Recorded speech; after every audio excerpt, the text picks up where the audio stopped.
don't think it could be more perfect the way you're starting off the year too. I mean, you got 3 events in a matter of a week. You start on ABC, you got the Wednesday event, and then of course Conor McGregor coming back. And I was rewatching some of the old embeddeds of the first time that Conor fought Dustin Poirier was 6 years ago. And you were up in his suite at Red Rock, and you guys were watching fights together, and and this is a natural thing, right? I mean, the course of his career, the feelings change, and the sort of what's at stake for Conor when he fights changes, and the energy level. I mean, it's not a level thing. It comes in waves. When Conor McGregor fights now, like, what would you say is the biggest difference than when he was fighting, 2014, 15, when he was making his way up and about to hit Jose That's Aldo? the difference. The difference is, again, he had a lot of detractors, a lot of people who thought he wasn't this, that, he wasn't real, he can't wrestle, he can't do this, he can't do that. He's proved everybody wrong. Now when he comes back, the questions are, the guy's so rich, and how hungry is he, and let me tell you what, Dustin Poirier is not the same guy that fought him 6 years ago, and Conor isn't the same guy that fought 6 years ago. This is a completely different fight with the same people, but not the same mentalities, not the same attributes.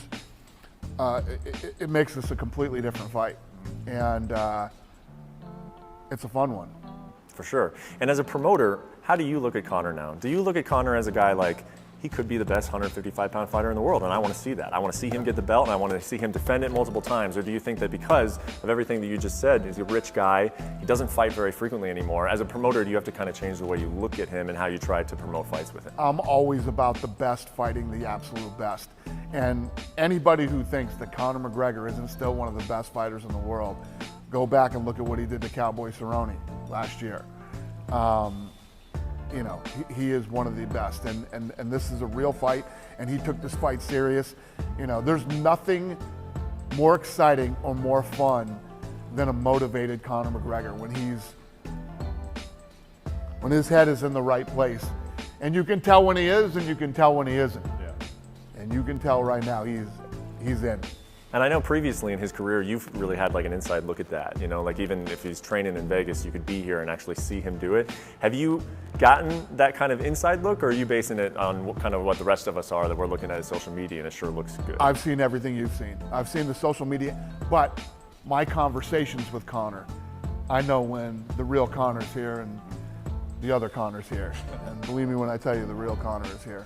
Can you give us an example? Have you guys? Well, I'll tell you right now. I mean, and this is one of the things that I've always given this kid so much credit for. If something happens to Dustin Poirier, he is the Conor McGregor right now that does not give a who we put in that fight on that night. Yeah. He's that guy right now. There isn't going to be any, what about this guy or that guy? He's going to be like, who's ready? Who you got? I'm going to the gym, tell me who's showing up on Saturday. He's that guy right now. Yeah. That Conor McGregor is back. And you said it. Conor goes like this. Mm-hmm. Conor is right here, right now. Yeah, I love that. It reminds me of, it was a 2015 Conor, where Aldo's ribbed. He goes back to bed and says, tell me who I'm fighting when I wake up. It's that Conor. That's the guy we're dealing with right now on every level.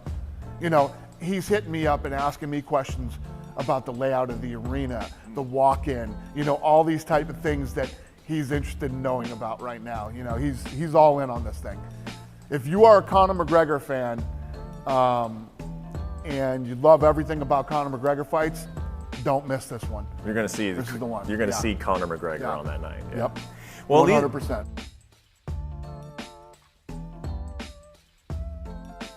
Michael Chandler and Dan Hooker might be on that card with you guys. I saw that, dude. That's a great fight and a good test for Chandler to see where he's at in the pecking order of the lightweight division, because they're tossing him in the top end, which he should be, man. He's one of the best 155ers out there.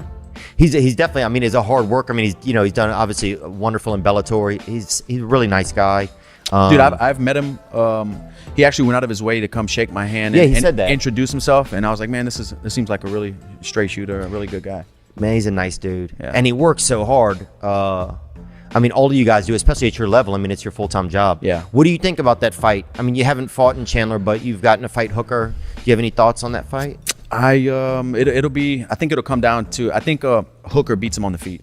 I do. And I think the length, Chandler's not a tall guy. Hooker's really long and a better boxer than I thought he was. Good timing. Tough to get his rhythm. Hooker's a tough fight for anybody, I think. It'll be if Chandler can get the takedowns. And if he does, can he keep him down? I think it's going to be a 15-minute fight if it's on the same card as us. So he might, if he starts getting takedowns and getting dominant position, he might be able to win a decision. I'm not saying he can't finish Hooker. He can finish him, but I would lean towards Hooker on that one, man. Yeah. I don't know the odds. But I would give Hooker a slight edge. And it's Chandler's first fight in the UFC. I'm sure he has a lot on his back, a lot to prove. But that's a good point. But like you said, he's a veteran. He's been fighting big names and stuff like that for a long time, so that might not even faze him,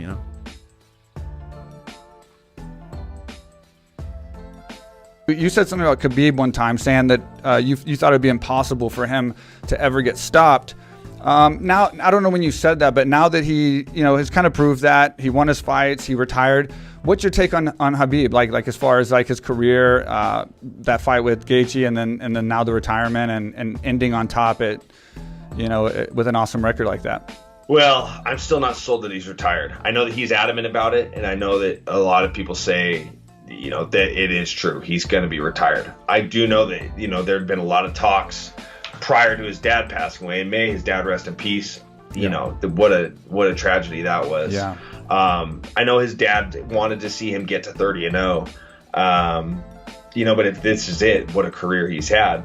I thought Gaethje would be the toughest test. I mean, you got to look at I did too. You look at the guys that he's fought, and he never fought an NCAA Division I All-American. Right. And when I try to tell people, an All-American, a lot of people don't realize the significance of that. And it's to place top 6 out of hundreds of guys in the United States. That's a big deal, especially in the sport of wrestling.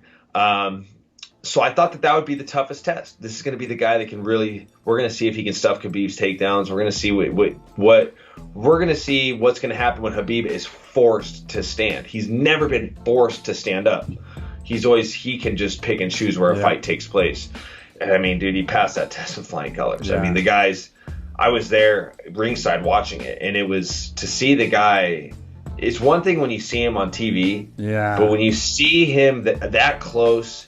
And you watch him fight, you're like, he can't be beat. He just can't. I mean, it's just not possible. It's not. I mean, I put myself in that situation when I fought at lightweight, and I liked my odds against him. But it's different when you're looking at stuff like how I match up with somebody, and then when you step outside of your own mind as a fighter, and I'm being the analyst now. Yeah. Now I'm going into being an analyst. I'm like, that guy can't be beat. You know what I mean? Yeah. When I was a lightweight, could I have beat Khabib? I feel like I had a skill set that could have gave him some problems. Kind of the same thing with Tony. Tony in his prime could have gave him a lot of problems. Yeah. Anybody can be beat on any given day. But now that I'm outside the weight class and just saw that performance against Justin Gaethje, it's like, God dang. Yeah. How do you beat the guy? How do you beat him? I mean, the thing that gets overlooked a lot with his skill set is his speed. And you don't really see the speed on TV. You see the speed in person. When you see how he moves, it's like the guy is like greased lightning. He is very fast. It's not just with his hands. It's just his movements, his subtle little movements with his head, the way he can slip punches. Like when people talk about the Michael Johnson fight, they're like, Michael Johnson was tagging him. It's like, no, watch those punches in slow motion. Khabib is rolling with those punches. They weren't hitting as hard as people thought. He's that fast.